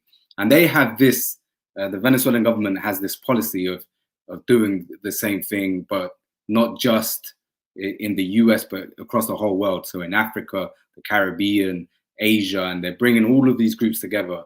And we were invited by the Venezuelan government, by one of their diplomats, who called us and said, you know, is Anticonquista willing to be part of this? Not just take part in the conference and whatever comes after that conference, but in organizing it. They're specifically asking us, they're saying, can Anticonquista help organize this conference to bring greater anti-imperialist and socialist unity in the diaspora? And, you know, that's the kind of organizing that we're doing behind the scenes that, you know, people might not know about. Yeah, absolutely. I mean, we just had our conference.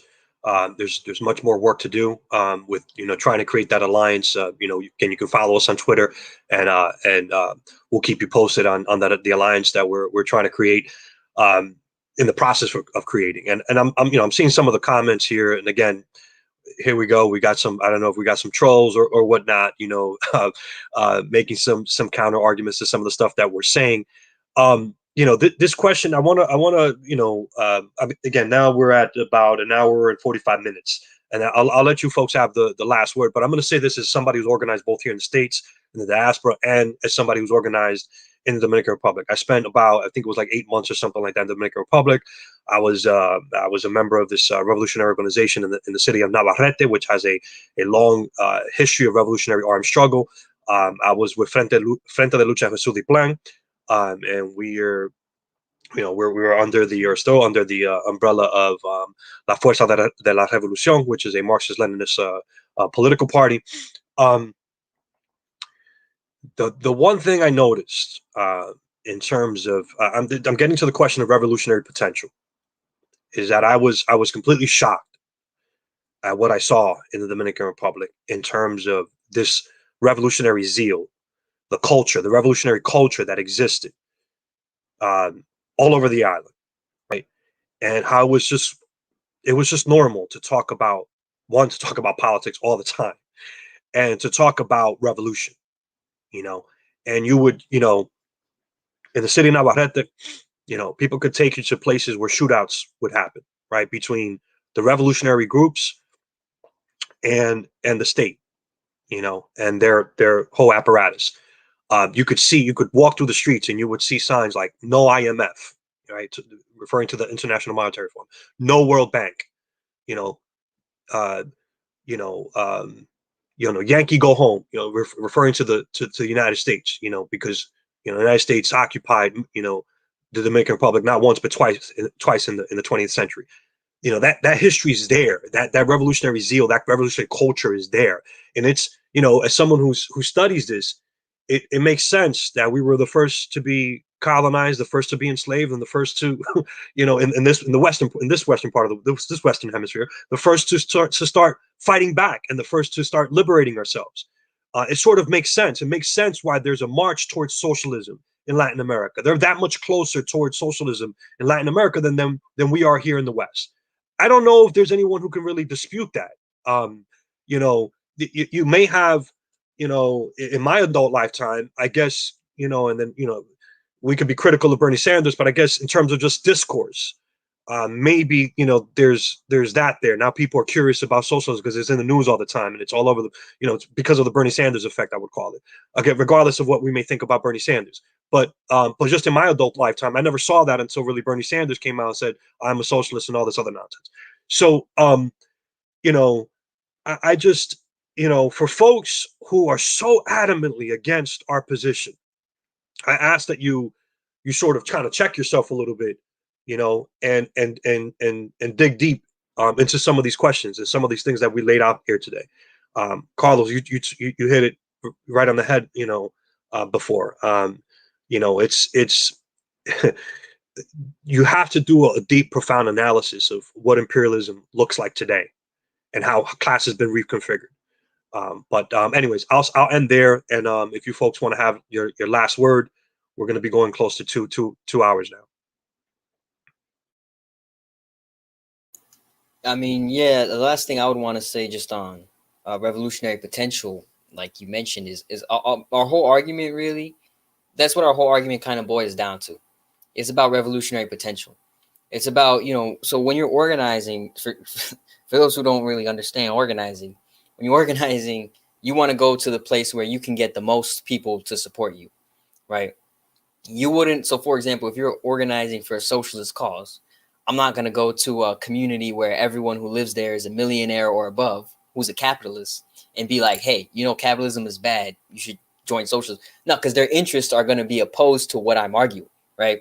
So you want to go to where you can get the masses. Our whole point is that for many people in imperialist nations, they don't have that revolutionary potential, right? That doesn't mean that they're not exploited. That doesn't mean that they're not oppressed. It means that they don't have the desire, that their interests do not, in reality, their interests do not reflect the same interests that we have, right? And that there are some sections of the population who do have certain interests that we have, right? But those are the populations, those are the sections of the populations that often get alienated and isolated, right? And so because of that, we recognize that the biggest and where there's mass revolutionary potential among like the masses, like the majority of the population, is in places like the Dominican Republic, right? Is in Puerto Rico, is in Latin American countries, is in African countries, right? Some of the biggest socialist movements that are going on right now are occurring in Africa, right? People just don't talk about them. And they're occurring in Asia, Southeast Asia, in India, right? And so people don't talk about this. People don't see this because the reality is that imperialism causes this national chauvinist ideology, which is that those people aren't capable of revolution. Black, brown, Asian folks aren't capable of revolution. Only white workers are, right? We are the core. We are what's important to stop imperialism, not them. It's a rehash of 100 years later, right? It's a rehash of arguments that were made 100 years ago. And it's the same thing that we're trying to fight today. So the other thing I was going to say is, again, another thing we argue is that we never say that white folks have no revolutionary potential, right? A lot of white folks like to argue or make the connections to John Brown. And I always think that's interesting that at least here in the United States, the revolutionary, ideal of a revolutionary white person is John Brown. When in reality, you had revolutionary white folks from the 20th century who you could also talk about, but a lot of these people don't talk about. Why don't they talk about that? Why don't they talk about people like Elizabeth Duke? If you don't know who Elizabeth Duke is, she was a member of what was called the May 19th Communist Organization. This was an organization which risked its life to break Assata Shakur out of prison, right? So, and this was made up primarily of white women. So you have white women who are risking their lives for a member of the Black Liberation Army, right? And a former Black Panther, white folks who are willing to sacrifice themselves for the liberation of colonized folks, right? She doesn't get talked about because she doesn't fit into that model of the American socialist patriot who supports the nation, who supports the empire, right? And I'm not saying John Brown fits that image either, but he has, in my opinion, the reason why he gets hailed so much higher than these revolutionary white comrades who are now on the FBI's most wanted list to this day. The reason why he gets held so much higher is because his influence 200 years ago has kind of died out. There's no slavery as it was in John Brown's day, where white people are going to be risking their lives fighting slave masters. And, they're not going to do that against the prison system. They're not. And so the ones that actually have the biggest impact, the biggest possible influence today get ignored by the same white communists and the white leftists who want to support the idea of revolution here. And I say all this just to say that there are revolutionary white folks in today. There are some, right? But they're a minority. They're not the masses. And that's the whole problem. They're a small section. They're not, and because it's such a small section, it's not even capable to ask them to perform revolution. We know they're going to fail, right? And so why would we ask people to sacrifice their lives and waste their lives on a failed revolution versus actually going to the people who have the chance at succeeding, having that revolutionary potential and having that chance of success, right? Because the reality is that the majority of the white folks, they don't have revolutionary potential, but that slim minority that do, their revolutionary potential exists in the fact that they're willing to sacrifice their lives to support colonized people, right? Whether it be internally within the U.S. state or whether it be externally against, you know, nations that are facing imperialist aggression, like in Venezuela, right? Yeah, comrade, and just to pick up that thread as well, such an important point that you make, that, you know, there's a focus on white revolutionaries who are dead and gone, and whose legacies, you know, aren't as visible today. And I want to point out that there is actually a white guy called Torkild Lawson. I think he's from Denmark. Anyway, it's a Scandinavian country. I'm not sure which one. I forget. He was part of an organization that was Third Worldist. Their line was particularly Third Worldist. They came to the understanding that imperialism was the main contradiction, and not just, you know, as we're saying, not just the superficial imperialism. We're talking about a complete understanding of imperialism. And so what they decided to do with their understanding was to rob banks in Europe to fund revolutionary organizations in the global south, to send to the PLO in Palestine, and so on. And that was their understanding. You know, the most, have you heard of this, of, you know, as you put it, Nick, like this white comrade who put her life at risk to get Assata Shakur out. You know, that's something that you don't really hear white people doing. That's not a usual thing. And neither is robbing banks and potentially going to jail for decades to fund revolutionary organizations in the global south, because they understood we need to take an urgent action now. And the most urgent action against capitalism and imperialism today is being urgent about our organizing and providing tangible support to those on the front line against the system. They understood that very clearly. And actually, I would recommend people read Torkild Lawson's work, because he you know, spending well, I think he spent like a decade in prison and developed, you know, has helped to develop Third Worldist thought. And he's here you go. Vic has the Global Perspective, which is an excellent book. You know, so yeah, so there are white people. There is revolutionary potential in the West, not just among white people, but also in, obviously, as we were saying, among oppressed communities, Black and brown communities. And then also, lastly, to say, you know, we many of us who have attacked us recently on our position, our Third Worldist position, have attacked us from a very emotional, kind of a very instinctive emotional reaction to what we're saying, rather than engaging in the ideas, you know, what we're suggesting, the scholarship, the academia, the Marxist scholarship that we're reading and that we're studying. So I would suggest that we do the opposite, you know, that we instead of instinctively reacting or emotionally reacting to what we're listening, even if we don't agree, even if instinctively we might not agree with something, let's look into it. You know, let's see if it holds any weight, any academic weight, any serious study, you know. And then lastly, I would say that, and this is something that we've been driving, I guess, on Twitter and elsewhere online, that let's move away from there's an online left, and it's very particular. You know, there's an online YouTuber left, which is sucking a lot of resources from that could be going into better places. There's a lot of funding of individual YouTubers who are making thousands, who are basically making their living off of YouTube, and everything's going into their pockets. And I just want to say that, you know, at Anticonquista, we're all, some of us are students, others are working class, we're not wealthy. We sacrifice our time to this because we believe in it. and because we feel that we're making a tangible contribution.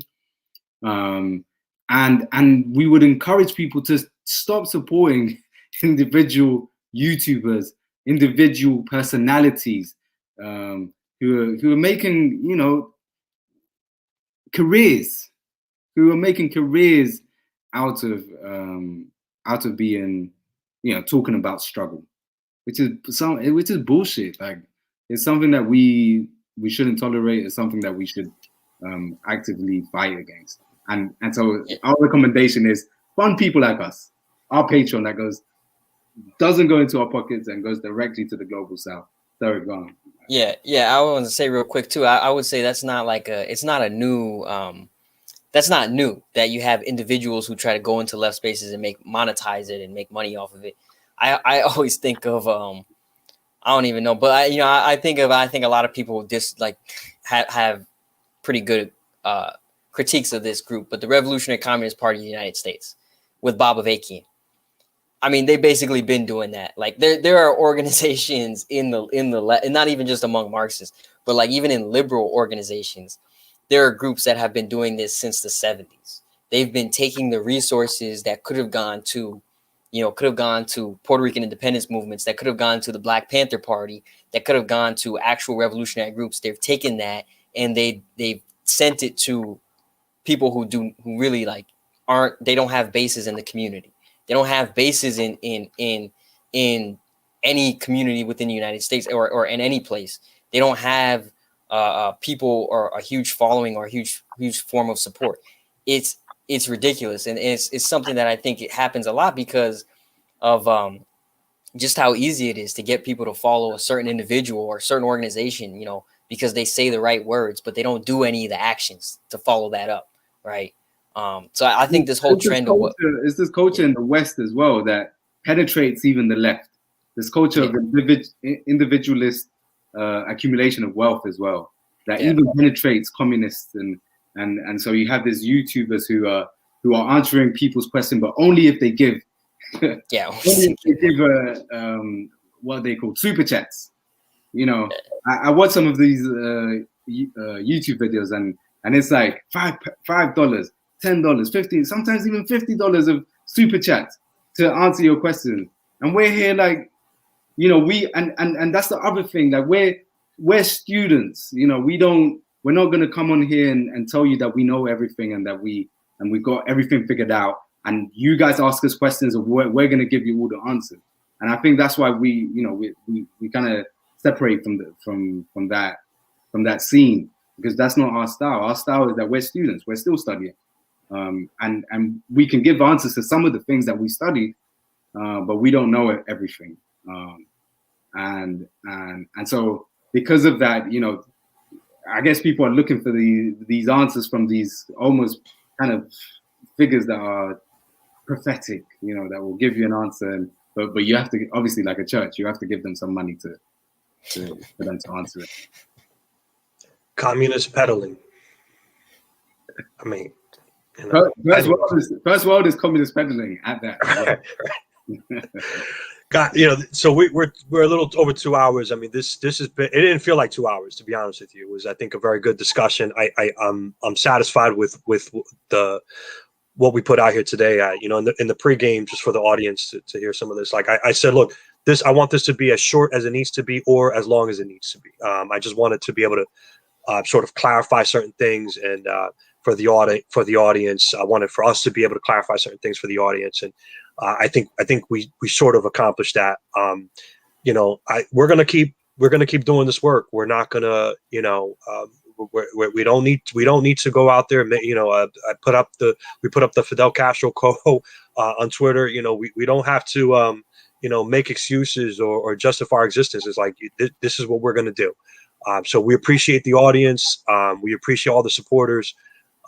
You know, and we're gonna go ahead and end it here. Thanks. Peace, comrades. Awesome. Thank you, Vic. Thank you to the audience as well.